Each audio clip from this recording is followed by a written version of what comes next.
Polres Cianjur Polda Jabar, Sat Narkoba Polres menggelar konferensi pers pengungkapan kasus dugaan tindak pidana penyalahgunaan narkotika jenis sabu, ganja, psikotropika dan obat keras tertentu (OKT) yang terjadi selama kurun waktu 3 bulan mulai bulan Januari tahun 2024 sampai dengan Maret tahun 2024. Kapolres Cianjur menjelaskan, ada beberapa pengungkapan kasus tindak pidana narkotika diantaranya adalah pengungkapan kasus narkotika jenis sabu sebanyak 17 kasus, jenis ganja sebanyak 7 kasus, jenis tembakau sintetis sebanyak 2 kasus, psikotropika 3 kasus dan obat keras terbatas (OKT) sebanyak 2 kasus.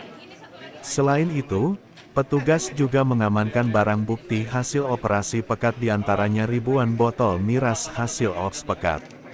Dari hasil pengungkapan selama kurang lebih 3 bulan tersebut, Sat Narkoba Polres Cianjur berhasil mengungkap sebanyak 31 kasus dengan 32 tersangka dengan jumlah barang bukti diantaranya sabu-sabu seberat 139,01 gram, ganja seberat 990,25 gram kemudian obat keras tertentu (OKT) sebanyak 11.650 butir lalu psikotropika sebanyak 218 butir serta tembakau sintetis seberat 74,05 gram.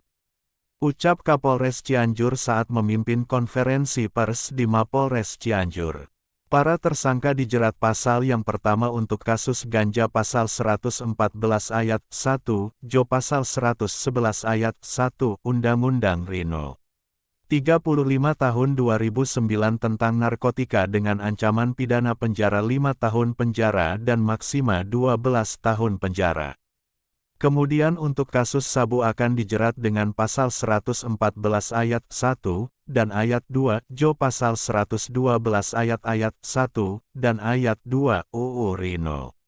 35 tahun 2009 tentang narkotika dengan ancaman hukuman minimal 5 tahun penjara dan maksimal seumur hidup. Kemudian untuk peredaran obat keras tertentu dijerat pasal 196 Jo pasal 98 ayat 2 dan 3 UU RI nomor 43 tahun 2009 tentang kesehatan dengan ancaman hukuman maksimal 12 tahun penjara, pungkas Kapolres Cianjur. Reporter Agista TV Munir.